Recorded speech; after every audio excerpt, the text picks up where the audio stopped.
Dracula Daily, September 7th. Dr. Seward's Diary, 7th of September. The first thing Van Helsing said to me when we met at Liverpool Street was, "Have you said anything to our young friend, the lover of her?" "No," I said. "I waited till I had seen you, as I said in my telegram. I wrote him a letter simply telling him that you were coming, as Miss Westenra was not so well, and that I should let him know if need be." "Right, my friend," he said, "quite right. Better he not know as yet, perhaps he shall never know, I pray so. But if it be needed, then he shall know all. And, my good friend John, let me caution you. You deal with the madmen.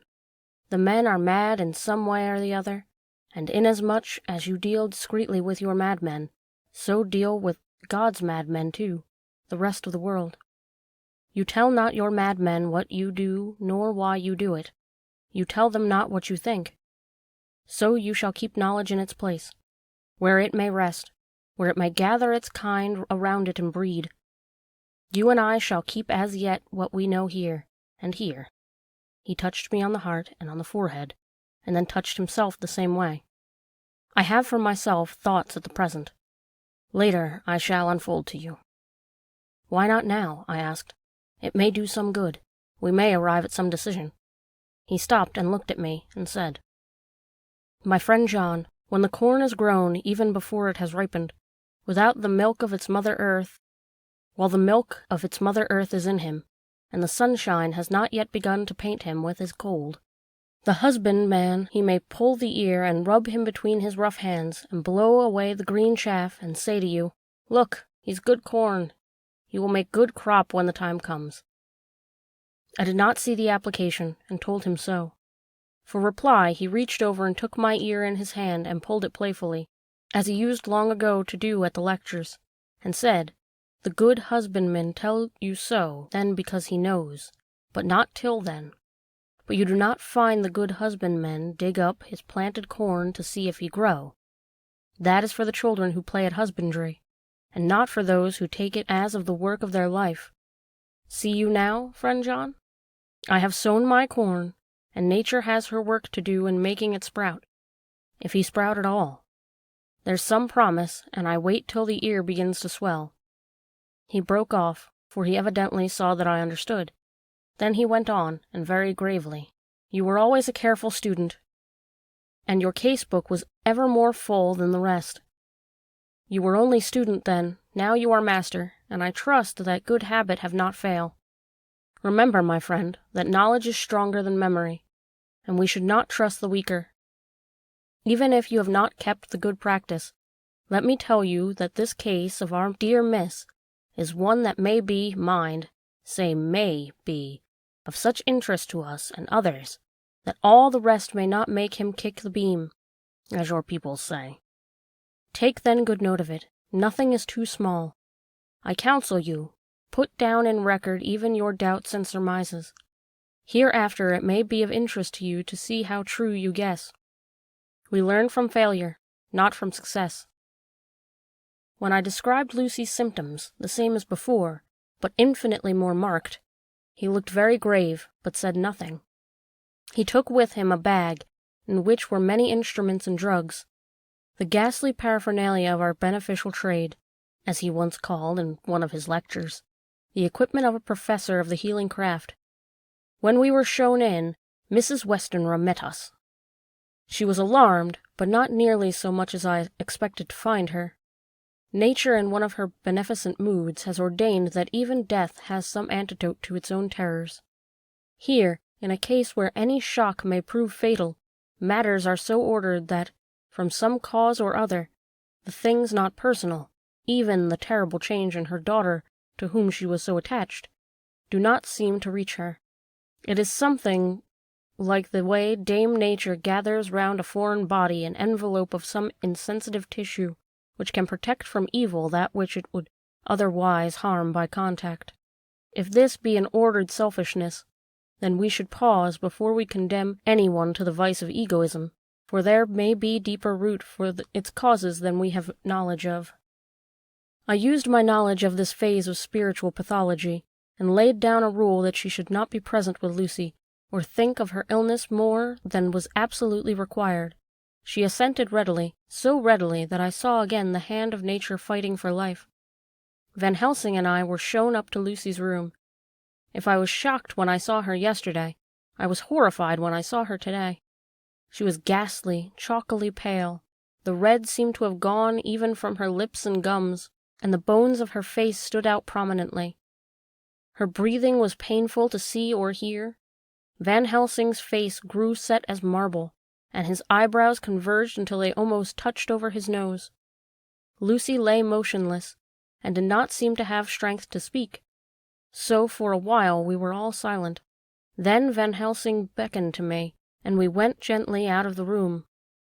The instant we had closed the door, he stepped quickly along the passage to the next door, which was open. Then he pulled me quickly in with him, and closed the door. "My God," he said, "this is dreadful. There is no time to be lost. She will die for sheer want of blood to keep the heart's action as it should be. There must be transfusion of blood at once. Is it you or me?" "I am younger and stronger, Professor. It must be me." "Then get ready at once. I will bring my bag up. I am prepared."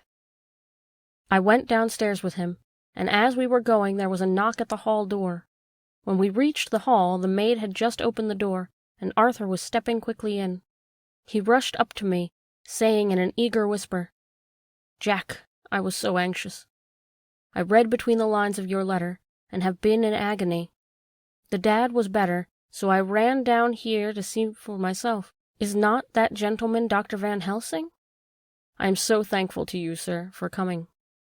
When first the professor's eye had lit upon him, he had been angry at his interruption at such a time, but now, as he took in his stalwart proportions and recognized the strong young manhood which seemed to emanate from him, his eyes gleamed. Without a pause, he said to him gravely as he held out his hand, "Sir, you have come in time. You are the lover of our dear miss. She is bad, very, very bad. Nay, my child, do not go like that." For he suddenly grew pale and sat down in a chair almost fainting. "You are to help her.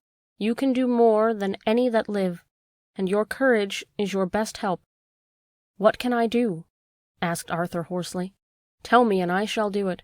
My life is hers, and I would give the last drop of my blood in my body for her." The professor has a strongly humorous side, and I could from old knowledge detect a trace of its origin in his answer. "My young sir, I do not ask so much as that, not the last." "What shall I do?" There was fire in his eyes, and his open nostril quivered with intent. Van Helsing slapped him on the shoulder. "Come," he said. "You are a man, and it is a man we want. You are better than me, better than my friend John." Arthur looked bewildered, and the professor went on explaining in a kindly way. "Young miss is bad, very bad. She wants blood, and blood she must have or die. My friend John and I have consulted, and we are about to perform what we call transfusion of blood, to transfer from full veins of one to the empty veins which pine from him. John was to give his blood, as he is the more young and strong than me." Here Arthur took my hand and wrung it in hard silence. "But now you are here, you are more good than us, old or young, who toil much in the world of thought. Our nerves are not so calm and our blood not so bright as yours." Arthur turned to him and said, "If you only knew how gladly I would die for her, you would understand." He stopped, with a sort of choke in his voice. "Good boy," said Van Helsing. "In the not so far off you will be happy that you have done all for her you love. Come now and be silent. You shall kiss her once before it is done, and then you must go, and you must leave at my sign. Say no word to Madame. You know how it is with her. There must be no shock. Any knowledge of this would be one. Come." We all went up to Lucy's room. Arthur, by direction, remained outside. Lucy turned her head and looked at us, but said nothing. She was not asleep, but she was simply too weak to make the effort. Her eyes spoke to us, that was all. Van Helsing took some things from his bag and laid them on a little table out of sight. Then he mixed a narcotic, and coming over to the bed, said cheerily, "Now, little miss, here is your medicine."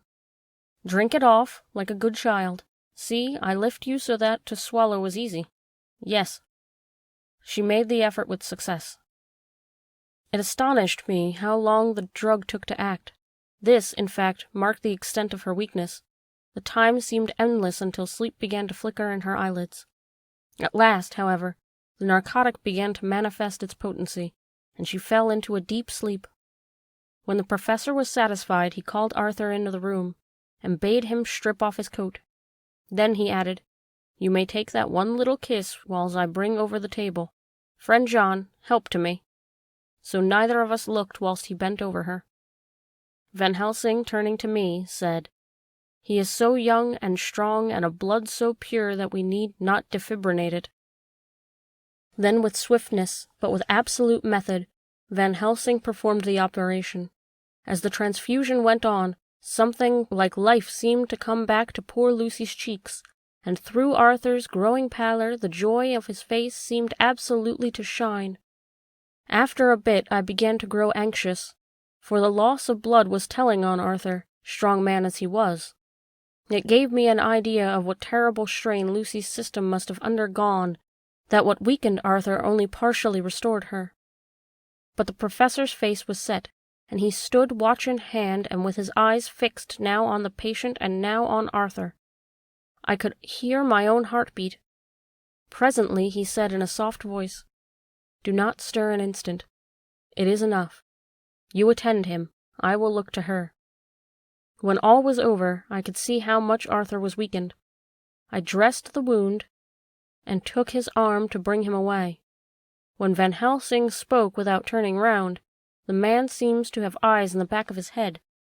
The brave lover, I think, deserve another kiss, which he shall have presently. And as he had now finished his operation, he adjusted the pillow to the patient's head.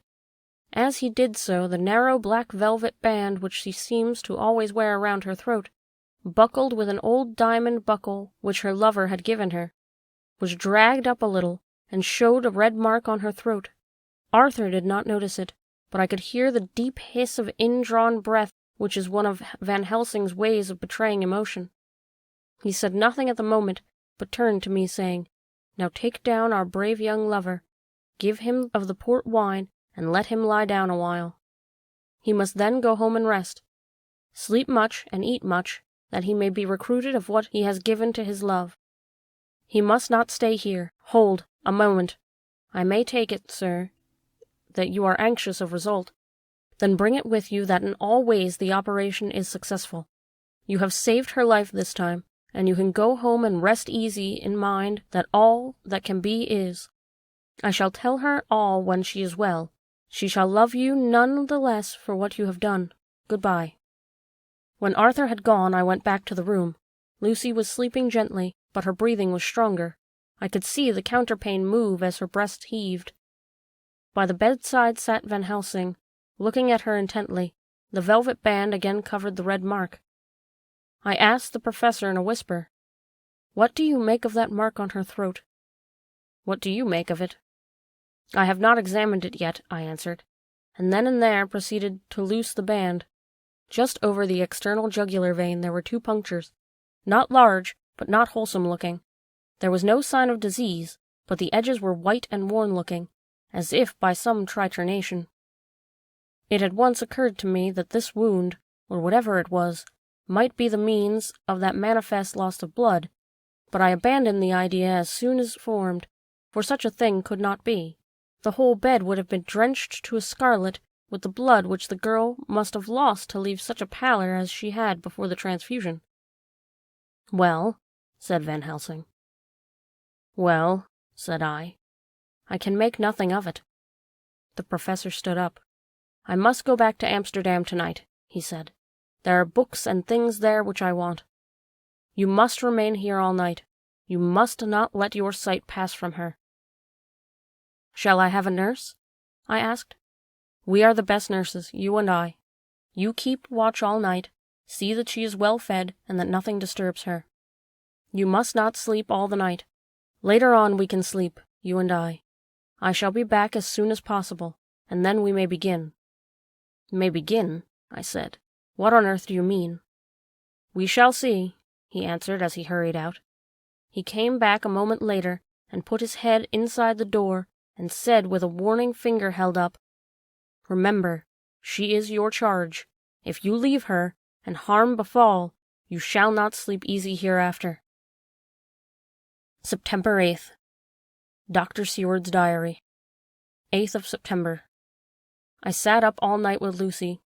The opiate worked itself off towards dusk, and she waked naturally. She looked a different being from what she had been before the operation. Her spirits were even good, and she was full of happy vivacity. But I could see evidences of the absolute prostration which she had undergone. When I told Mrs. Westenra that Dr. Van Helsing had directed that I should sit up with her, she almost pooh-poohed the idea, pointing out her daughter's renewed strength and excellent spirits. I was firm, however, and made preparations for my long vigil. When her maid had prepared her for the night I came in, having in the meantime had supper, and took a seat by the bedside, she did not in any way make objection, but looked at me gratefully whenever I caught her eye. After a long spell she seemed sinking off to sleep, but with an effort seemed to pull herself together and shook it off. This was repeated several times, with great effort and with shorter pauses as the time moved on. It was apparent that she did not want to sleep, so I tackled the subject at once. "You do not want to go to sleep?" "No, I am afraid." "Afraid to go to sleep? Why so? It is the boon we all crave for." "Ah, if you were like me, if sleep was to you a presage of horror." "A presage of horror? What on earth do you mean?" "I don't know. Oh, I don't know. And that is what is so terrible. All this weakness comes to me in sleep, until I dread the very thought." "But, my girl, you may sleep tonight. I am here watching you, and I can promise that nothing will happen." "Ah, I can trust you." I seized the opportunity and said, "I promise you that if I see any evidence of bad dreams, I will wake you at once." "You will?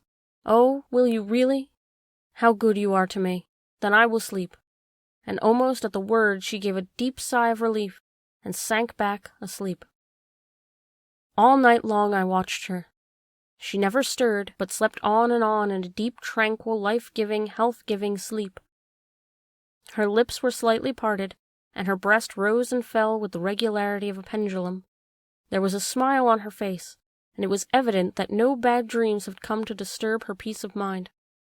In the early morning her maid came, and I left her in care and took myself back home, for I was anxious about many things. I sent a short wire to Van Helsing and to Arthur, telling them of the excellent result of the operation. My own work, with its manifold arrears, took me all day to clear off. It was dark when I was able to inquire about my zoophagous patient. The report was good. He had been quite quiet for the past day and night. A telegram came from Van Helsing at Amsterdam, while I was at dinner, suggesting that I should be at Hillingham tonight, as it might be well to be at hand, and stating that he was leaving by the night mail and would join me early in the morning. September 9th. Dr. Seward's Diary. 9th of September. I was pretty tired and worn out when I got to Hillingham. For 2 nights I had hardly a wink of sleep, and my brain was beginning to feel that numbness which marks cerebral exhaustion. Lucy was up and in cheerful spirits. When she shook hands with me, she looked sharply in my face and said, "No sitting up tonight for you. You are worn out. I am quite well again, indeed I am. And if there is to be any sitting up, it is I who will sit up with you." I would not argue the point, but went and had my supper. Lucy came with me, and, enlivened by her charming presence, I made an excellent meal, and had a couple of glasses of the more than excellent port. Then Lucy took me upstairs and showed me a room next to her own, where a cozy fire was burning. "Now," she said, "you must stay here, and leave this door open and my door too. You can lie on the sofa, for I know that nothing would induce any of you doctors to go to bed whilst there is a patient above the horizon. If I want anything I shall call out, and you can come to me at once." I could not but acquiesce, for I was dog-tired, and could not have sat up had I tried. So, on her renewing promise to call me if she should want anything, I lay on the sofa, and forgot all about everything. Lucy Westenra's Diary. 9th of September. I feel so happy tonight. I have been so miserably weak that to be able to think and move about is like feeling sunshine after a long spell of east wind out of a steel sky. Somehow Arthur feels very, very close to me. I seem to feel his presence warm about me. I suppose it is that sickness and weakness are selfish things and turn our inner eyes and sympathy on ourselves, whilst health and strength give love rein, and in thought and feeling he can wander where he wills. I know where my thoughts are. If Arthur only knew. My dear, your ears must tingle as you sleep, as mine do waking. Oh, the blissful rest of last night! How I slept, with that dear, good Dr. Seward watching me. And tonight I shall not fear to sleep, since he is close at hand and within call. Thank everybody for being so good to me. Thank God. Good night, Arthur. September 10th. Dr. Seward's Diary. 10th of September. I was conscious of the professor's hand on my head, and started awake all in a second. That is one of the things we learn in an asylum, at any rate. And how is our patient? Well, when I left her, or rather when she left me, I answered. Come, let us see, he said, and together we went into the room. The blind was down, and I went over to raise it gently, whilst Van Helsing stepped, with his soft cat-like tread, over to the bed. As I raised the blind, the morning sunlight flooded the room, and I heard the professor's low hiss of inspiration, and knowing its rarity, a deadly fear shot through my heart. As I passed over, he moved back, and his exclamation of horror, Gott in Himmel, needed no enforcement from his agonized face. He raised his hand and pointed to the bed, and his iron face was drawn and ashen white. I felt my knees begin to tremble. There on the bed, seemingly in a swoon, lay poor Lucy, more horribly white and wan-looking than ever. Even the lips were white, and the gums seemed to have shrunken back from the teeth, as we sometimes see in a corpse after prolonged illness.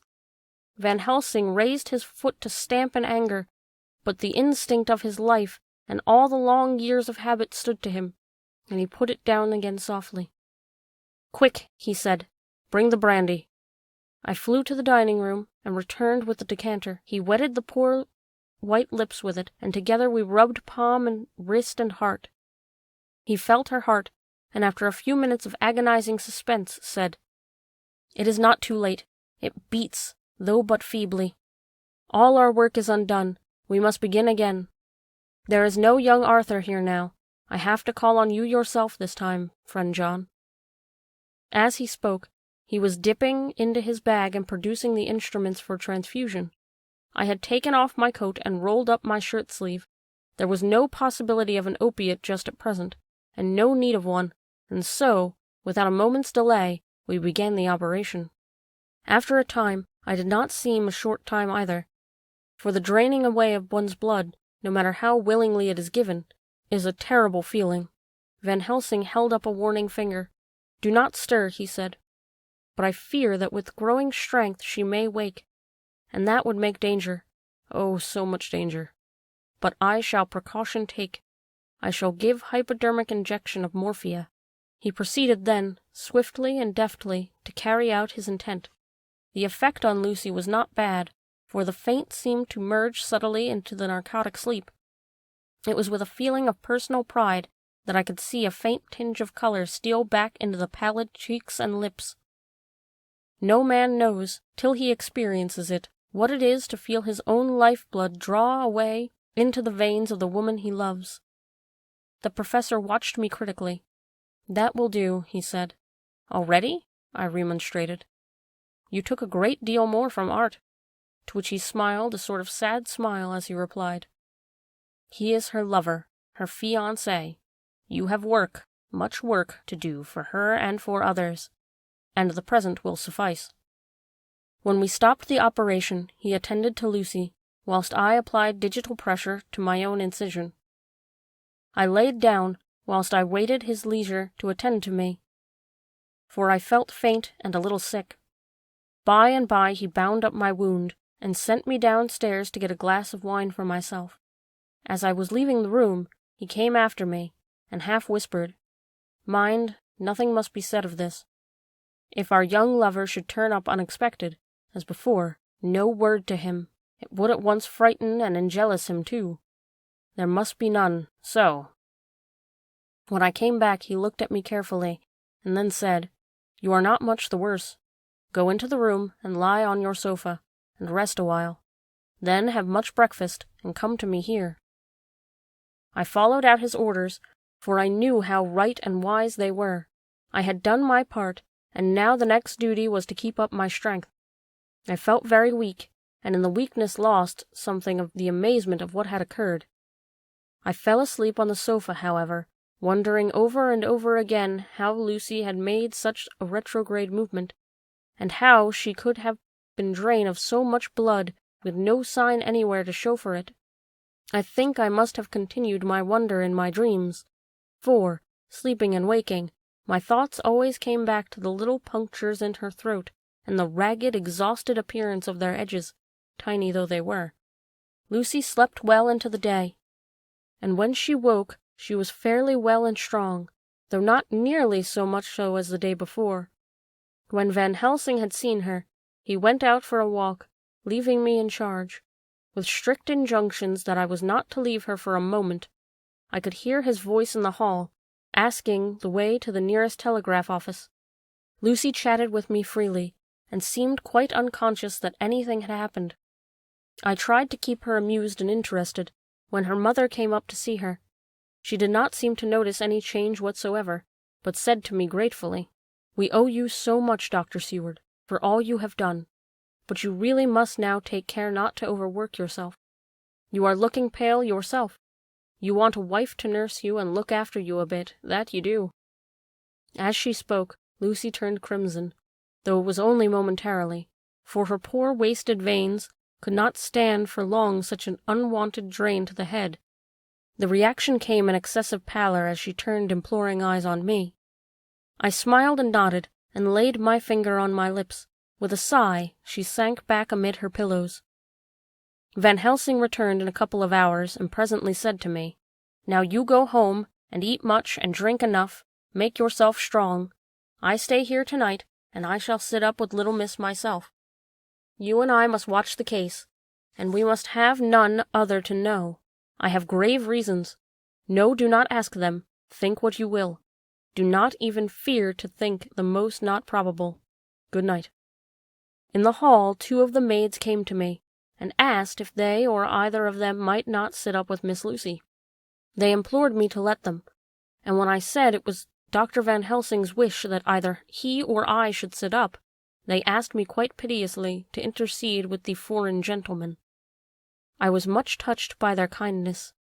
Perhaps it is because I am weak at present, and perhaps it was on Lucy's account, that their devotion was manifested, for over and over again have I seen similar instances of women's kindness.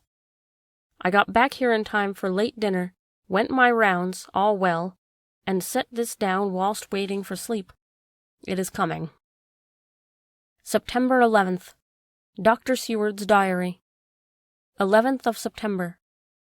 This afternoon I went over to Hillingham, found Van Helsing in excellent spirits, and Lucy much better.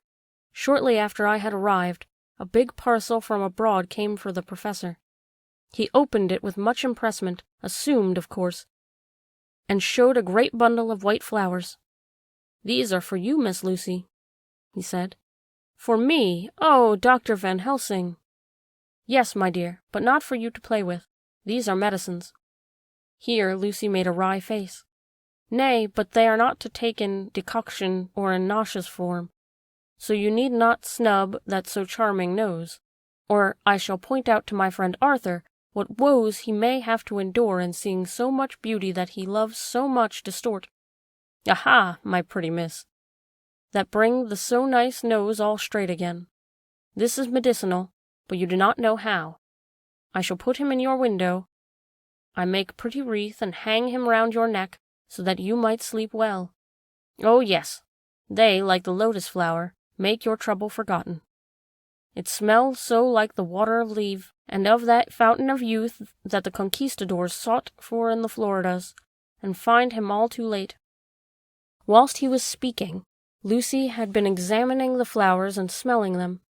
Now she threw them down, saying with half laughter, half disgust, "Oh, doctor, I believe you are only putting up a joke on me. Why, these flowers are only common garlic."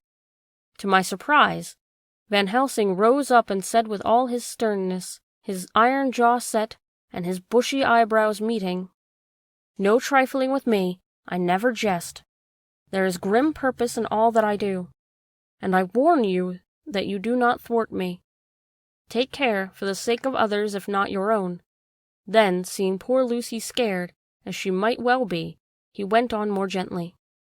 "Oh, little miss, my dear, do not fear me. I only do for your own good, but there is much virtue to you in those common flowers. See, I place them myself in your room.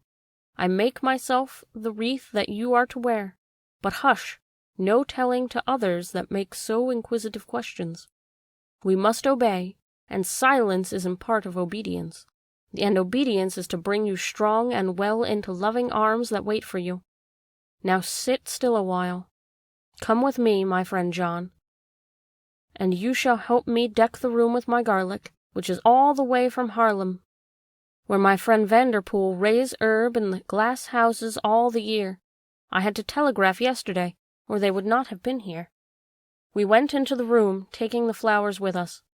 The professor's actions were certainly odd, and not to be found in any pharmacopoeia that I had ever heard of. First he fastened up the windows and latched them securely. Next, taking a handful of the flowers, he rubbed them all over the sashes, as though to ensure that every whiff of air that might get in would be laden with the garlic smell. Then, within the wisp, he rubbed all over the jamb of the door, above, below, and at each side, and round the fireplace in the same way. It all seemed grotesque to me, and presently I said, "Well, Professor, I know you always have a reason for what you do, but this certainly puzzles me. It is well we have no septic here, or he would say that you were working some spell to keep out an evil spirit." "Perhaps I am," he answered quietly, as he began to make the wreath which Lucy was to wear around her neck. We then waited whilst Lucy made her toilet for the night, and when she was in bed, he came and himself fixed the wreath of garlic round her neck. The last words he said to her were, "Take care you do not disturb it, and even if the room feel close, do not tonight open the window or the door." "I promise," said Lucy, "and thank you both 1,000 times for all your kindness to me. Oh, what have I done to be blessed with such friends?" As we left the house in my fly, which was waiting, Van Helsing said, "Tonight I can sleep in peace, and sleep I want. 2 nights of travel, much reading in the day between, and much anxiety on the day to follow, and a night to sit up, without to wink. Tomorrow in the morning early you call for me, and we come together to see our pretty miss. So much more strong for my spell which I have work. Ho ho!" He seemed so confident that I, remembering my own confidence 2 nights before, and with the baneful result, felt awe and vague terror. It must have been my weakness that made me hesitate to tell it to my friend, but I felt it all the more, like unshed tears. September 12th. Lucy Westenra's Diary. 12th of September. How good they all are to me. I quite love that dear Dr. Van Helsing. I wonder why he was so anxious about these flowers. He positively frightened me, he was so fierce. And yet he must have been right, for I feel comfort from them already.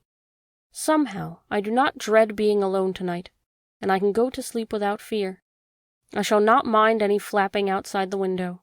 Oh, the terrible struggle that I have had against sleep so often of late, the pain of the sleeplessness, or the pain of the fear of sleep, with such unknown horrors as it has for me. How blessed are some people whose lives have no fears, no dreads, to whom sleep is a blessing that comes nightly, and brings nothing but sweet dreams. Well, here I am tonight, hoping for sleep, and living like Ophelia in the play, with virgin krantz and maiden struments, I never liked garlic before, but tonight it is delightful. There is peace in its smell, and I feel sleep coming already. Good night, everybody. September 13th. Dr. Seward's Diary. 13th of September. Called at the Berkeley and found Van Helsing as usual up to time. The carriage ordered from the hotel was waiting. The professor took his bag, which he always brings with him now. Let it all be put down exactly. Van Helsing and I arrived at Hillingham at 8 o'clock. It was a lovely morning. The bright sunshine and all the fresh feeling of early autumn seemed like the completion of nature's annual work. The leaves were turning to kinds of beautiful colors, but had not yet begun to drop from the trees. When we entered, we met Mrs. Westenra coming out of the morning room. She is always an early riser. She greeted us warmly and said, "You will be glad to know that Lucy is better. The dear child is still asleep." I looked into her room and saw her, but did not go in, lest I should disturb her. The professor smiled and looked quite jubilant. He rubbed his hands together and said, "Aha! I thought I had diagnosed the case. My treatment is working." To which she answered, "You must not take all the credit yourself, doctor.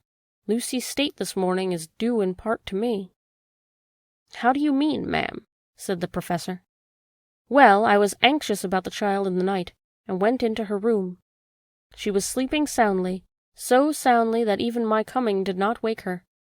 But the room was awfully stuffy. There were a lot of those horrible, strong-smelling flowers about everywhere, and she had actually a bunch of them round her neck.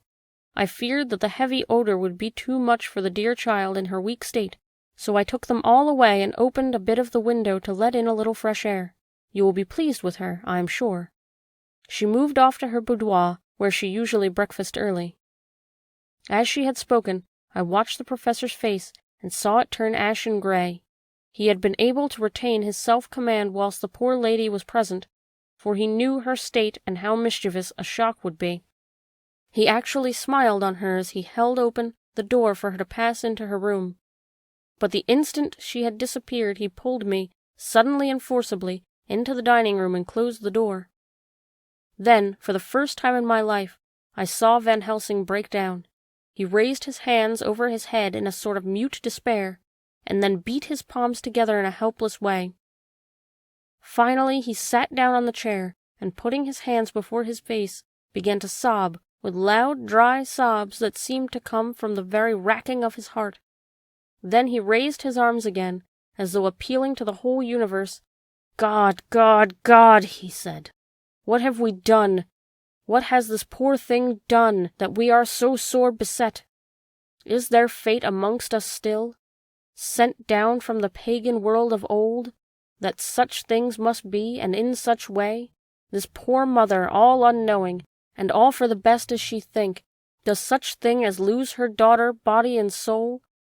And we must not tell her, we must not even warn her, or she die, and then both die. Oh, how we are beset! How are all the powers of the devils against us?" Suddenly he jumped to his feet. "Come," he said. "Come, we must see an act. Devils or no devils, or all the devils at once, it doesn't matter. We fight him all the same." He went to the hall door for his bag, and together we went up to Lucy's room. Once again I drew up the blind whilst Van Helsing went towards the bed. This time he did not start as he looked on her poor face with the same awful waxen pallor as before. He wore a look of stern sadness and infinite pity. "As I expected," he murmured, with that hissing inspiration of his which is meant so much. Without a word he went and locked the door, and then began to set out the long little table the instruments for yet another operation of transfusion of blood. I had long ago recognized the necessity, and begun to take off my coat, and he stopped me with a warning hand. "No," he said, "today you must operate. I shall provide. You are weakened already." As he spoke he took off his coat and rolled up his shirt-sleeve. Again the operation, again the narcotic, again some return of color to the ashy cheeks, and the regular breathing of healthy sleep. This time I watched whilst Van Helsing recruited himself and rested. Presently he took an opportunity of telling Mrs. Westenra that she must not remove anything from Lucy's room without consulting him, that the flowers were of medicinal value, and that the breathing of their odor was a part of the system of cure. Then he took over the care of the case himself, saying that he would watch this night and the next, and would send me word when to come. After another hour, Lucy waked from her sleep, fresh and bright and seemingly not the worse for her terrible ordeal. What does it all mean? I am beginning to wonder if my long habit of life amongst the insane is beginning to tell upon my own brain. Dracula Daily, September 17th. Lucy Westenra's Diary, 17th of September. 4 days and nights of peace. I am getting so strong again that I hardly know myself. It is as if I had passed through some long nightmare, and had just awakened to see the beautiful sunshine and feel the fresh air of the morning around me. I have a dim half-remembrance of long, anxious times of waiting and fearing, darkness in which there was not even the pain of hope to make present distress more poignant, and then long spells of oblivion, and the rising back to life as a diver coming up through the great press of water. Since, however, Dr. Van Helsing has been with me, all this bad dreaming seems to have passed away. The noises that used to frighten me out of my wits, the flapping against the windows, the distant voices which seemed so close to me, the harsh sounds which came from I know not where, and commanded me to do I know not what, have all ceased. I go to bed now without any fear of sleep. I do not even try to keep awake. I have grown quite fond of garlic, and a boxful arrives for me every day from Haarlem. Tonight Dr. Van Helsing is going away, as he has to be for a day in Amsterdam. But I need not be watched. I am well enough to be left alone. Thank God for Mother's sake, and dear Arthur's, and for all our friends who have been so kind. I shall not even feel the change, for last night Dr. Van Helsing slept in his chair a lot of the time. I found him asleep twice when I woke, but I did not fear to go to sleep again, although the boughs and bats or something napped almost angrily against the window panes. Dr. Seward's Diary, 17th of September. I was engaged after dinner in my study posting up my books, which, through press of other work and the many visits to Lucy, had fallen sadly into arrear. Suddenly the door was burst open, and in rushed my patient, with his face distorted with passion. I was thunderstruck, for such a thing as a patient getting of his own accord into the superintendent's study is almost unknown. Without an instant's pause he made straight at me. He had a dinner knife in his hand, and, as I saw he was dangerous, I tried to keep the table between us.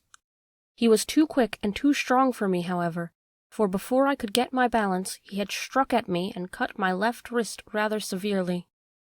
Before he could strike again, however, I got in my right, and he was sprawling on his back on the floor.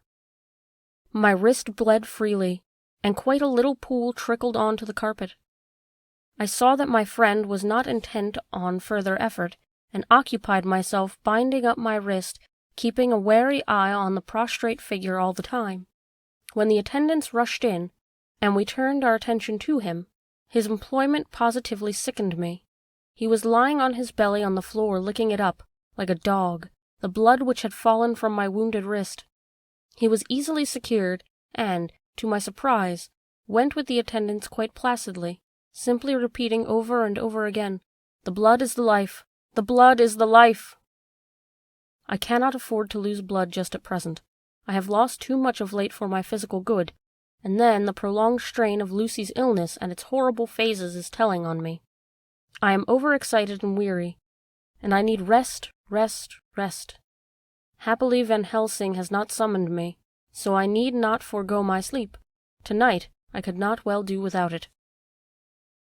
Telegram, Van Helsing, Antwerp, to Seward, Carfax. Sent to Carfax, Sussex, as no county given. Delivered late by 22 hours.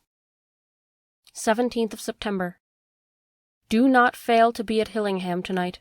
If not watching all the time frequently, visit and see that flowers are as placed. Very important, do not fail. Shall be with you as soon as possible after arrival. Memorandum left by Lucy Westenra. 17th of September, night. I write this and leave it to be seen, so that no one by any chance get into trouble through me. This is an exact record of what took place tonight.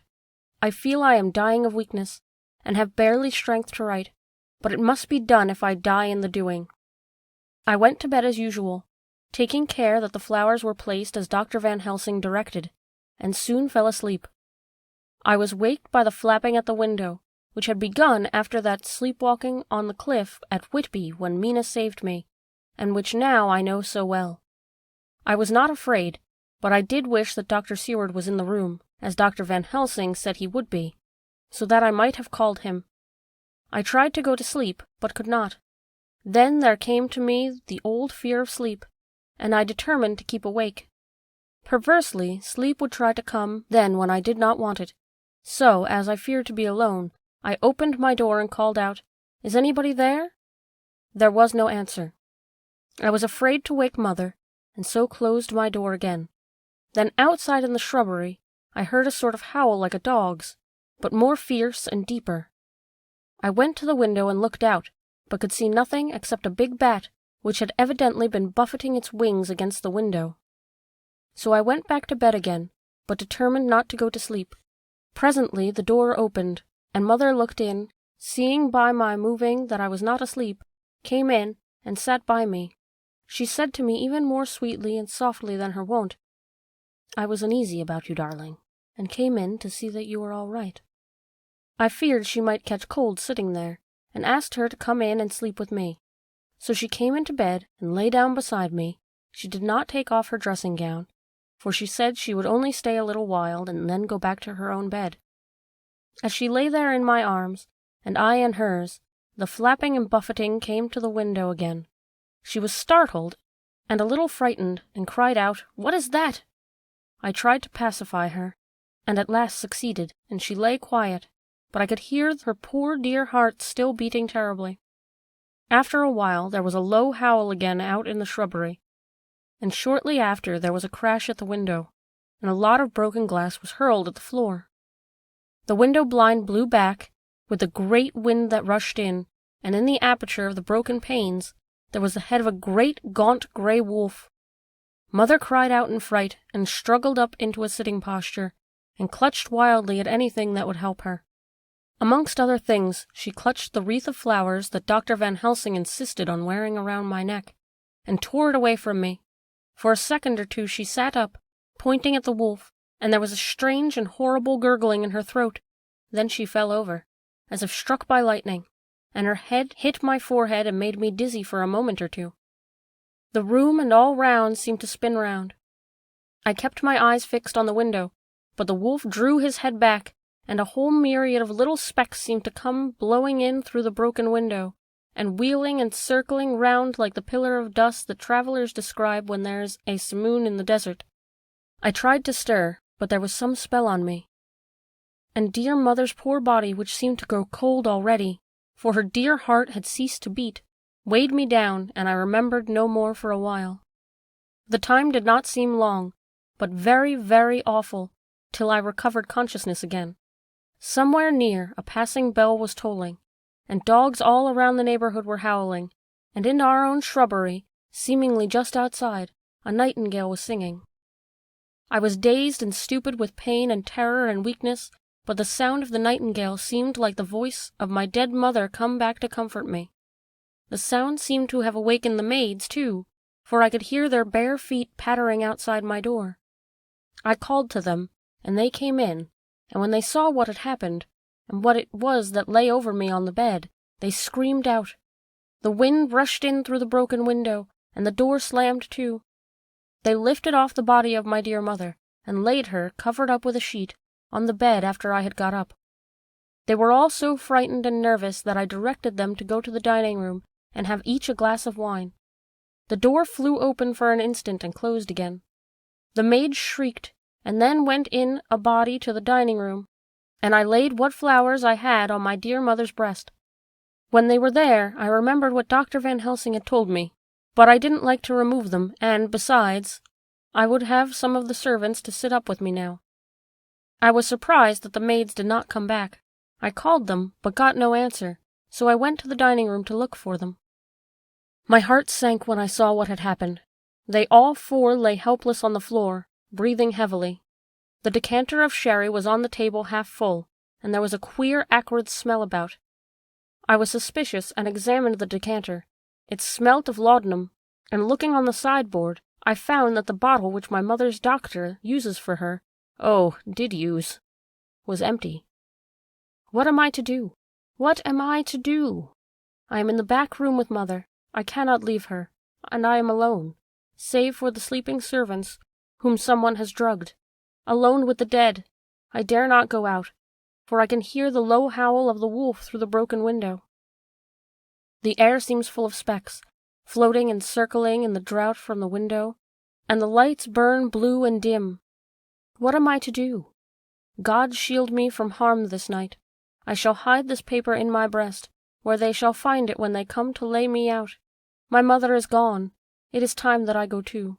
Goodbye, dear Arthur. If I should not survive this night, God keep you, dear, and God help me. Letter. Mina Harker to Lucy Westenra. Unopened by her. 17th of September. My dearest Lucy, it seems an age since I heard from you, or indeed since I wrote.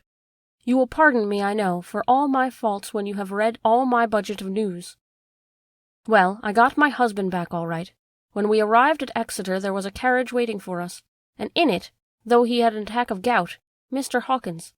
He took us to his house, where there were rooms for us all nice and comfortable, and we dined together. After dinner, Mr. Hawkins said, My dears, I want you to drink your health and prosperity, and may every blessing attend you both. I know you both from children, and have, with love and pride, seen you grow up. Now I want you to make your home here with me.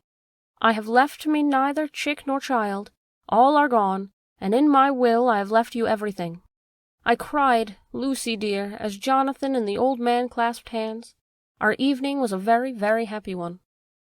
So here we are, installed in this beautiful old house, and from both my bedroom and the drawing-room I can see the great elms of the cathedral cross, with their great black stems standing out against the yellow stone of the cathedral, and I can hear the rooks overhead cawing and chattering and gossiping all day, after the manner of rooks and humans. I am busy, I need not tell you, arranging things and housekeeping. Jonathan and Mr. Hawkins are busy all day, for, now that Jonathan is a partner, Mr. Hawkins wants to tell him all about the clients.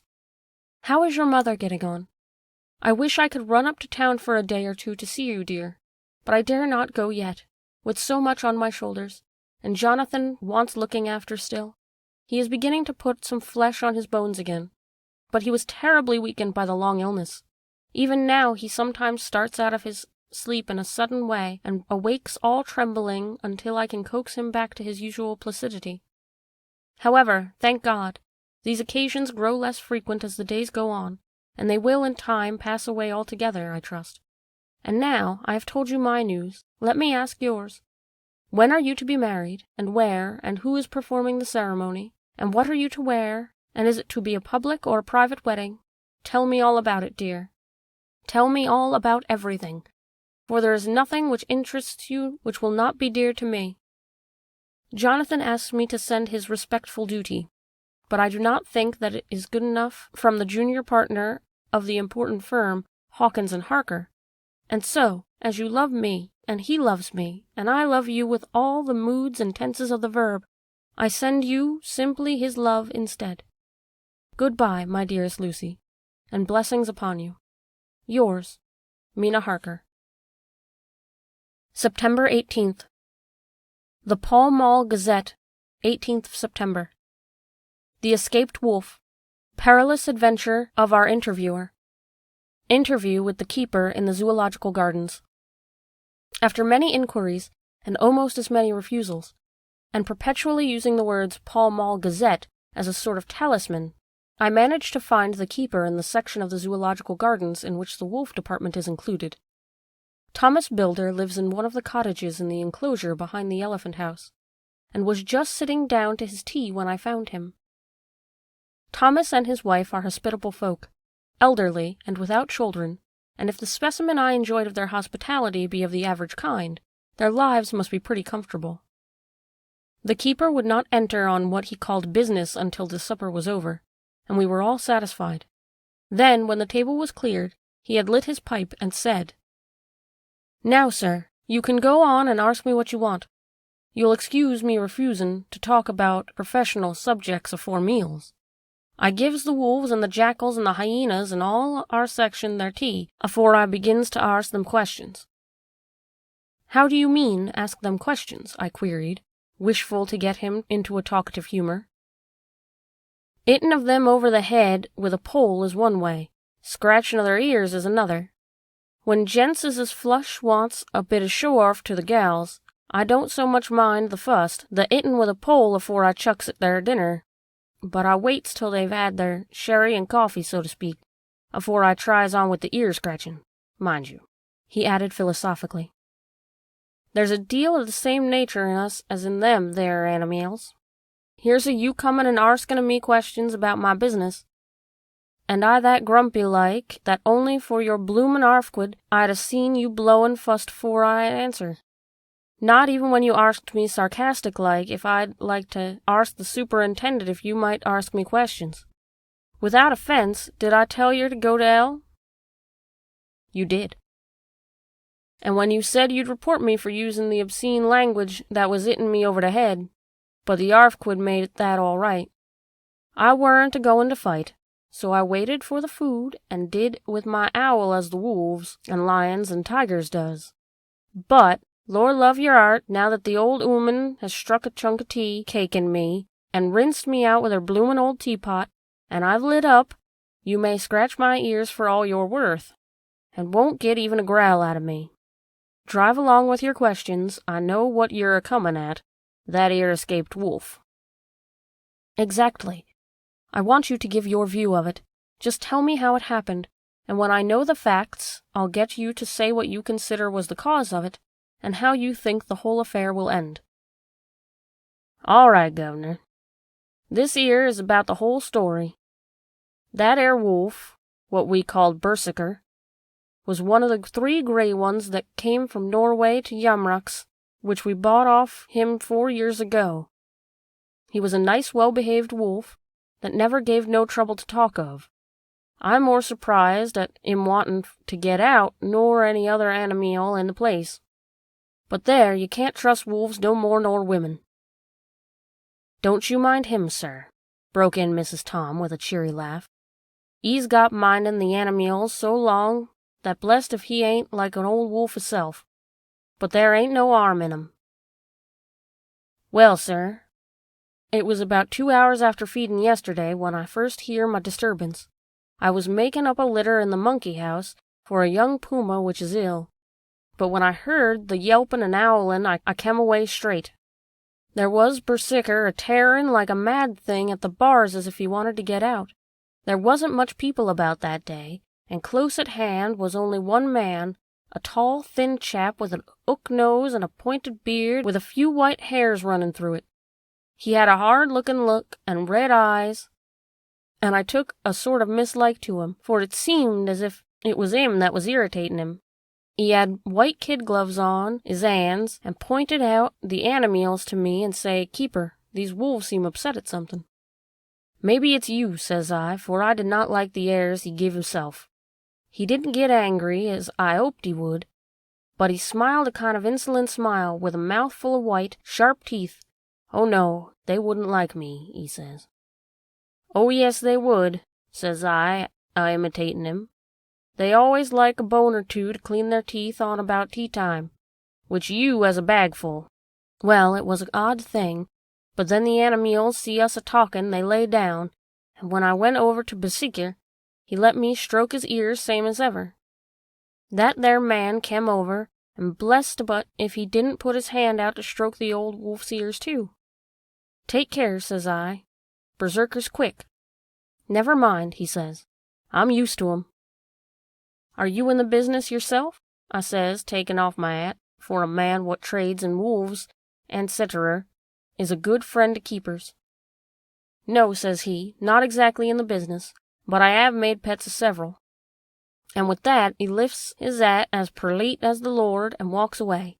Old Berserker kept a-looking arter him till he was out of sight, and then went to lay down in the corner and wouldn't come out the whole evening. Well, last night, so soon as the moon was up, the wolves here began owling. There wasn't nothing for them to owl at. There wasn't no one near except one old one that was evidently a-calling a dog somewheres out back of the gardens in the Park Road. Once or twice I went out to see that all was right, and it was, and then the owling stopped.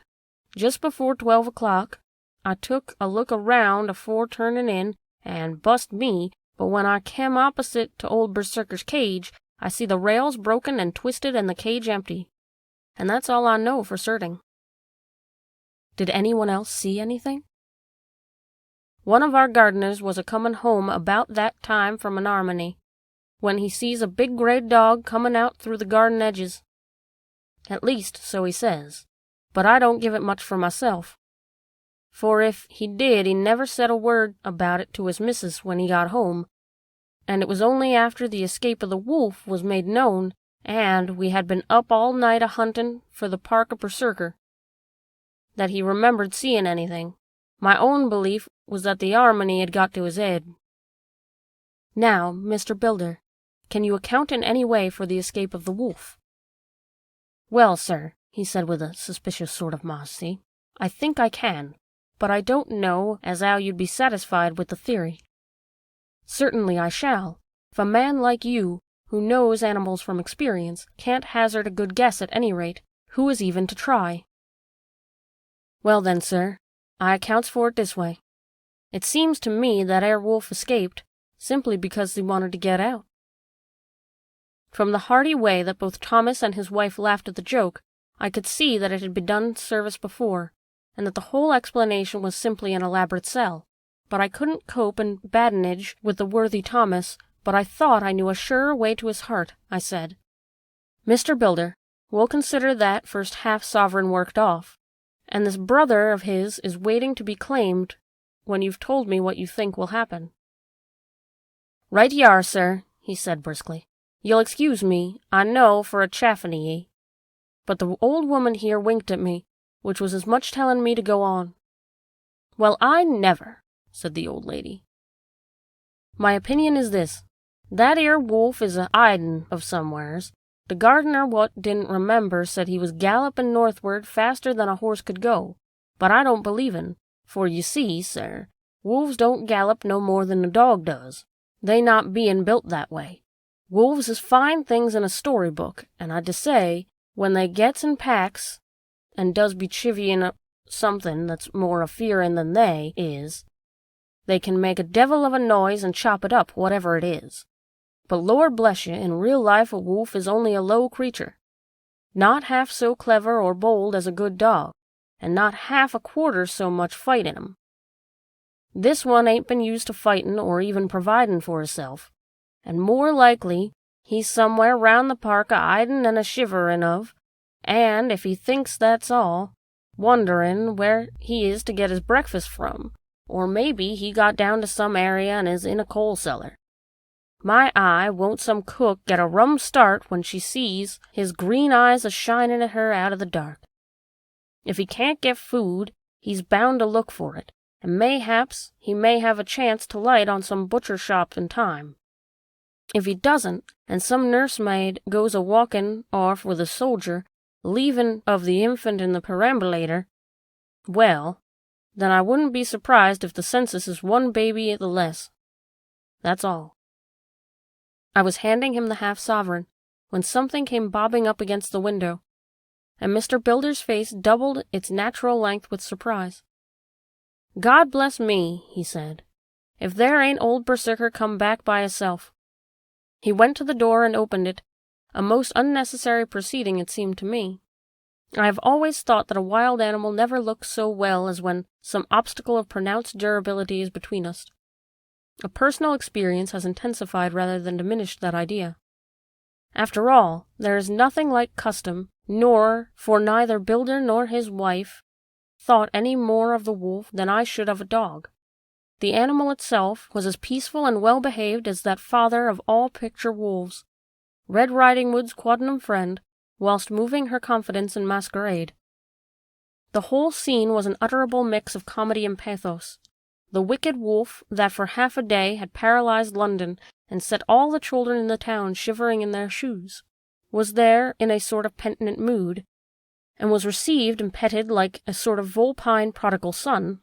Old Builder examined him all over with most tender solicitude, and when he had finished with his penitent, said, "There, I knew the old chap would get into some kind of trouble. Didn't I say it all along? Here's his head all cut and full of broken glass. He's been a-getting over some bloomin' wall or other. It's a shame that people are allowed to top their walls with broken bottles. This here's what comes of it. Come along, Berserker." He took the wolf and locked him up with a cage, with a piece of meat that satisfied, in quantity at any rate, the elementary conditions of the fatted calf, and went off to report. I came off too, to report the only exclusive information that is given today regarding the strange escapade at the zoo. Dr. Seward's Diary, 18th of September. Just off the train to London. The arrival of Van Helsing's telegram filled me with dismay. A whole night lost, and I know by bitter experience what may happen in a night. Of course, it is possible that all may be well. But what may have happened? Surely there is some horrible doom hanging over us that every possible accident should thwart us in all we should try to do. I shall take this cylinder with me, and then I can complete my entry on Lucy's phonograph. I drove at once to Hillingham and arrived early, keeping my cab at the gate. I went up the avenue alone. I knocked gently and rang as quietly as possible, for I feared to disturb Lucy or her mother, and hoped to only bring a servant to the door. After a while, finding no response, I knocked and rang again. Still no answer. I cursed the laziness of the servants that they should lie abed at such an hour, for it was now 10 o'clock, and so rang and knocked again, but more impatiently, but still without response. Hitherto I had blamed only the servants, but now a terrible fear began to assail me. Was this desolation but another link in the chain of doom which seemed drawing tight around us? Was it indeed a house of death to which I had come, too late? I knew that minutes, even seconds of delay might mean hours of danger to Lucy, if she had again one of those frightful relapses, and I went round the house to try if I could find by chance an entry anywhere. I could find no means of ingress. Every window and door was fastened and locked, and returned baffled on the porch. As I did so, I heard the rapid pit-pat of a swiftly driven horse's feet. They stopped at the gate, and a few seconds later I met Van Helsing running up the avenue. When he saw me, he gasped out, "Then it was you, and just arrived? How is she? Are we too late? Did you not get my telegram?" I answered as quickly and coherently as I could that I had only got his telegram early in the morning, and had not lost a minute in coming here, and that I could not make any one in the house hear me. He paused and raised his hat and said solemnly, "Then I fear we are too late. God's will be done," with his usual recuperative energy. He went on, "Come, if there be no way to get in, we must make one. Time is all in all to us now." We went round to the back of the house, where there was the kitchen window. The professor took a small surgical saw from his case, and handing it to me, pointed to the iron bars which guarded the window. I attacked them at once, and had very soon cut through 3 of them. Then, with a long, thin knife, we pushed back the fastening of the sashes and opened the window. I helped the professor in, and I followed him. There was no one in the kitchen or in the servants' rooms, which were close at hand. I tried in all the rooms as we went along, and in the dining-room, dimly lit rays of light through the shutters found 4 servant women lying on the floor. There was no need to think them dead, for their stertorous breathing and the acrid smell of laudanum in the room left no doubts as to their condition. Van Helsing and I looked at each other, and we moved away. He said, "We can attend to them later." Then we ascended to Lucy's room. For an instant or two we paused at the door to listen, but there was no sound that we could hear. With white faces and trembling hands, we opened the door gently, and entered the room. How shall I describe what we saw? On the bed lay 2 women, Lucy and her mother. The latter lay in farthest, and she was covered with a white sheet, the edge of which had been blown back by the draught through the open window, showing the drawn, white face with a look of terror fixed upon it. By her side lay Lucy, with face white and still more drawn. The flowers which had been round her neck we found upon her mother's bosom, and her throat was bare, showing the 2 little wounds which we had noticed before, but looking horribly white and mangled. Without a word the professor bent over the bed, his head almost touching poor Lucy's breast. Then he gave a quick turn of his head, as one who listens, and leaping to his feet, he cried out to me, "It is not yet too late. Quick, quick, bring the brandy." I flew downstairs and returned with it, taking care to smell and taste it, lest it, too, were drugged like the decanter of sherry which we found on the table. The maids were still breathing, but more restlessly, and I fancied that the narcotic was wearing off. I did not stay to make sure, but returned to Van Helsing. He rubbed the brandy, as on another occasion, on her lips and gums, and on her wrists and palms of her hands. He said to me, "I can do this, all that can be at the present. You go wake those maids, flick them in the face with a wet towel, and flick them hard. Make them get heat and fire and a warm bath. This poor soul is nearly as cold as that beside her. She will need to be heated before we can do anything more." I went at once, and found little difficulty in waking the 3 of the women. The 4th was only a young girl, and the drug had evidently affected her more strongly, so I lifted her on the sofa and let her sleep. The others were dazed at first, but as remembrance came back to them they cried and sobbed in a hysterical manner. I was stern with them, however, and would not let them talk.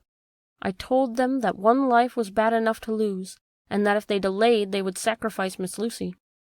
So, sobbing and crying, they went about their way, half clad as they were, and prepared fire and water. Fortunately, the kitchen and boiler fires were still alive, and there was no lack of hot water. We got a bath and carried Lucy out as she was, and placed her in it. Whilst we were busy chafing her limbs, there was a knock at the hall door. One of the maids ran off, hurried on some more clothes, and opened it. Then she returned and whispered to us there was a gentleman who had come with a message from Mr. Holmwood. I bade her simply tell him that he must wait, for we could see no one now. She went away with the message, and engrossed with our work, I clean forgot all about him. I never saw in all my experience the professor work in such deadly earnest. I knew, as he knew, that it was a stand-up fight with death, and in a pause told him so. He answered me in a way I did not understand, but with the sternest look that his face could wear. If that were all, I would stop here where we are now, and let her fade away into peace, for I see no light in life over her horizon. He went on with his work with, if possible, renewed and more frenzied vigor. Presently we both began to be conscious that the heat was beginning to be of some effect. Lucy's heart beat a trifle more audibly to the stethoscope, and her lungs had perceptible movement. Van Helsing's face almost beamed, and as we lifted her from the bath and rolled her in a hot sheet to dry her, she said to me, "The first gain is ours. Check to the king." We took Lucy into another room, which had by now been prepared, and laid her in bed and forced a few drops of brandy down her throat. I noticed that Van Helsing tied a soft silk handkerchief round her throat. She was still unconscious, and was quite as bad, if not worse than, we had ever seen her. Van Helsing called in one of the women, and told her to stay with her and not to take her eyes off her till we returned, then beckoned me out of the room. "We must consult as to what is to be done," he said as we descended the stairs. In the hall he opened the dining-room door, and we passed in, he closing the door carefully behind him. The shutters had been opened, and the blinds were already down, with that obedience to the etiquette of death which the British woman of the lower classes always rigidly observes. The room was, therefore, dimly dark. It was, however, light enough for our purposes. Van Helsing's sternness was somewhat relieved by a look of perplexity. He was evidently torturing his mind about something, so I waited for an instant, and he spoke. "What are we to do now? Where are we to turn for help? We must have another transfusion of blood, and that soon, or that poor girl's life won't be worth an hour's purchase. You are exhausted already. I am exhausted too. I fear to trust those women, even if they would have courage to submit. What are we to do for someone who will have opened his veins for her? What's the matter with me, anyhow?" The voice came from across the room, and its tones brought relief and joy to my heart, for they were those of Quincy Morris.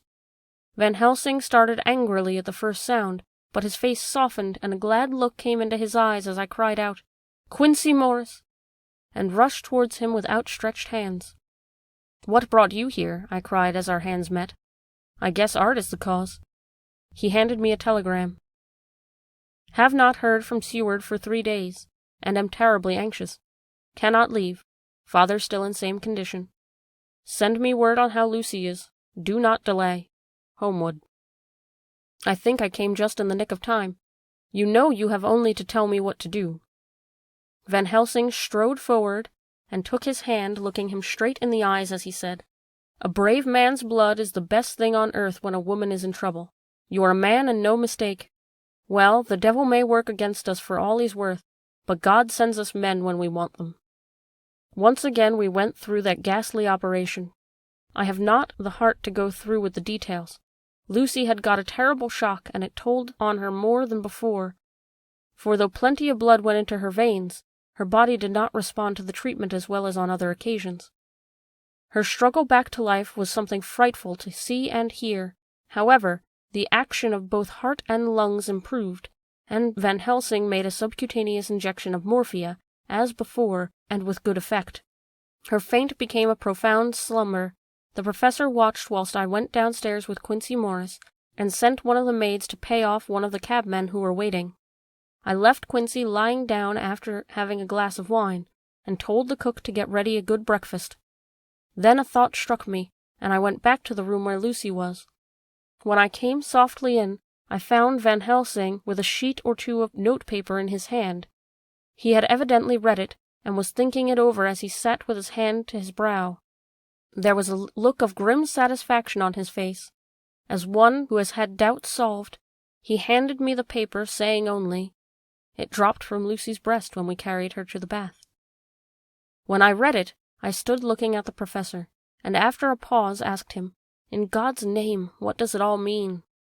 Was she, or is she, mad? Or what sort of horrible danger is it?"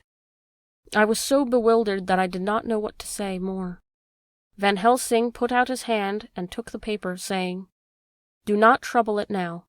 Forget it for the present. You shall know and understand it all in good time, but it will be later. And now, what is it that you came to say?" This brought me back to fact, and I was all myself again. "I came to speak about the certificate of death. If we do not act properly and wisely, there may be an inquest, and that paper would have to be produced. I am in hopes that we need have no inquest, for if we have had it would surely kill poor Lucy, if nothing else did. I know, and you know, that the other doctor who attended her knows, that Mrs. Westenra had disease of the heart, and we can certify that she died of it. Let us fill up the certificate at once, and I shall take it to myself to the registrar, and go to the undertaker." "Good. Oh, my friend John, well thought of. Truly Miss Lucy, if she be sad in the foes that beset her, is at least happy in the friends that love her. 1, 2, 3, all open their veins for her, besides one old man. Ah, yes, I know, friend John, I am not blind. I love you all the more for it. Now go." In the hall I met Quincy Morris with a telegram from Arthur telling him that Mrs. Westenra was dead, that Lucy also had been ill, but was now going on better, and that Van Helsing and I were with her. I told him where I was going, and he hurried me out, but as I was going, said, "When you come back, Jack, may I have 2 words with you all to ourselves?" I nodded in reply, and went out. I found no difficulty about getting the registration, and arranged with the local undertaker to come up in the evening to measure for the coffin and make the arrangements. When I got back, Quincy was waiting for me. I told him I would see him as soon as I knew about Lucy, and went up to her room. She was still sleeping, and the professor seemingly had not moved from his seat at her side. From his putting his finger to his lips, I gathered that he expected her to wake before long and was afraid of forestalling nature. So I went down to Quincy and took him into the breakfast room, where the blinds were not drawn down, and which was a little more cheerful, or rather less cheerless, than the other rooms. When we were alone, he said to me, "Jack Seward, I don't want to shove myself in anywhere I've no right to be, but this is no ordinary case. You know I loved that girl and wanted to marry her, but although that's all past and gone, I can't help feeling anxious about her all the same. What is it that's wrong with her? The Dutchman, and a fine old fellow he is, I can see that, said, that time you two came into the room, that you must have another transfusion of blood, and that both you and he were exhausted. Now I know well that you medical men speak in camera, and that a man must not expect to know what they must consult about in private, but this is no common matter, and, whatever it is, I have done my part. Is not that so? That's so, I said, and he went on. I take it that both you and Van Helsing had already done what I did today? Is not that so? That's so. And I guess Art was in it too. When I saw him 4 days ago down at his own place he looked queer. I have not seen anything pulled down so quick since I was on the Pampas, and had a mare that I was fond of go to grass all in a night. One of those big bats that they call vampires had got at her in the night, and what was his gorge and vein left open, there wasn't enough blood in her to let her stand up, and I had to put a bullet through her as she lay. Jack, if you may tell me without betraying confidence, Arthur was the first, is that not so? As he spoke, the poor fellow looked terribly anxious. He was in a torture of suspense regarding the woman he loved, and his utter ignorance of terrible mystery which seemed to surround her intensified his pain. His very heart was bleeding, and it took all the manhood in him, and there was a royal lot of it too, to keep him from breaking down. I paused before answering, for I felt I must not betray anything which the professor wished to keep secret, but already he knew so much, and guessed so much, that there could be no reason for not answering. So I answered in the same phrase, "That's so." "And how long has this been going on?" "About 10 days. 10 days! Then I guess, Jack Seward, that poor pretty creature that we all love has had to put into her veins with that time the blood of 4 strong men. Man alive, her whole body wouldn't hold it." Then, coming close to me, he spoke in a fierce half-whisper. "What took it out?" I shook my head. "That," I said, "is the crux. Van Helsing is simply frantic about it, and I am at my wits' end. I can't even hazard a guess. There has been a series of little circumstances which have thrown out all our calculations as to Lucy being properly watched. But these shall not occur again. Here we shall stay until all be well or ill." Quincy held out his hand. "Count me in," he said. "You and the Dutchman will tell me what to do, and I'll do it." When she woke late in the afternoon, Lucy's first movement was to feel in her breast, and, to my surprise, produced a paper which Van Helsing had given me to read. The careful professor had placed it where it had come from, lest on waking she should be alarmed. Her eye then lit on Van Helsing and on me too, and gladdened. Then she looked around the room, and seeing where she was, shuddered. She gave a loud cry, and put her poor thin hands before her pale face. We both understood what that meant, that she had realized to her full mother's death, so we tried what we could to comfort her. Doubtless sympathy eased her somewhat, but she was very low in thought and spirit, and wept silently and weakly for a long time. We told her that either or both of us would now remain with her all the time, and that seemed to comfort her. Towards dusk she fell into a doze, and here a very odd thing occurred.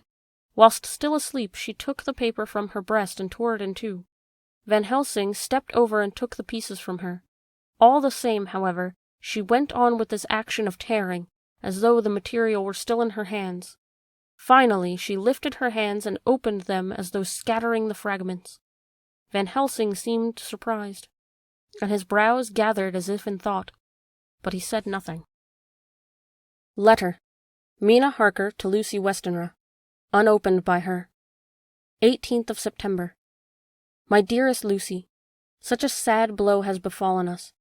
Mr. Hawkins has died very suddenly. Some may not think it so sad for us, but we had both come to love him so that it really seems as though we had lost a father. I never knew either father or mother, so that the old dear man's death is a real blow to me.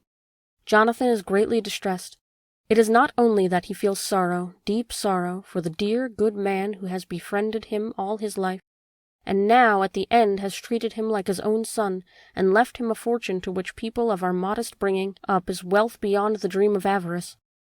But Jonathan feels it on another account. He says the amount of responsibility which it puts upon him is nervous. He begins to doubt himself.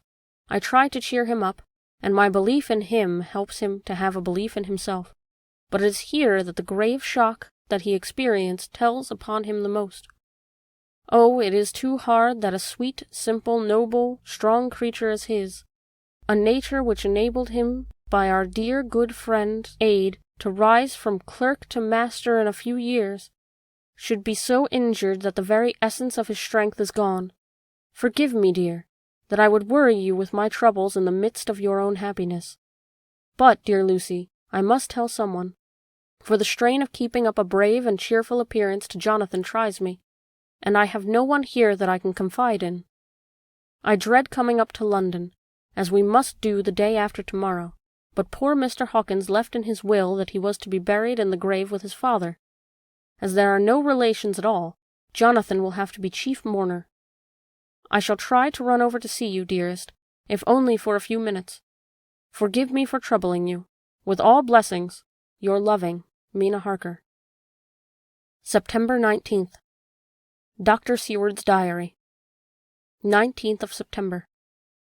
All last night she slept fitfully, being always afraid to sleep, and something weaker when she woke from it. The professor and I took it in turns to watch, and we never left her for a moment unattended. Quincy Morris said nothing about his intention, but I knew that all night long he patrolled round and round the house. When the day came in, its searching light showed the ravages in poor Lucy's strength. She was hardly able to turn her head, and the little nourishment which she could take seemed to do her no good. At times she slept, and both Van Helsing and I noticed the difference in her, between sleeping and waking. Whilst asleep she looked stronger, although more haggard, and her breathing was softer. Her open mouth showed the pale gums drawn back from her teeth, which thus looked positively longer and sharper than usual. When she woke, the softness of her eyes evidently changed the expression, for she looked for her own self, although a dying one. In the afternoon she asked for Arthur, and we telegraphed for him. Quincy went off to meet him at the station. When he arrived it was nearly 6 o'clock, and the sun was setting full and warm, and the red light streamed in through the window and gave more color to the pale cheeks. When he saw her, Arthur was simply choking with emotion, and none of us could speak. In the hours that had passed, the fits of sleep or the comatose condition that had passed for it had grown more frequent, so that the pauses when conversation was possible were shortened. Arthur's presence, however, seemed to act as a stimulant. She rallied a little, and spoke to him more brightly than she had done since we arrived. He too pulled himself together, and spoke as cheerily as he could, so that best was made of everything. It was now nearly 1 o'clock, and he and Van Helsing are sitting with her. I am to relieve them in the quarter of an hour, and I am entering this on Lucy's phonograph. Until 6 o'clock they are to try and rest. I fear that tomorrow will end our watching, for the shock has been too great. The poor child cannot rally. God help us all.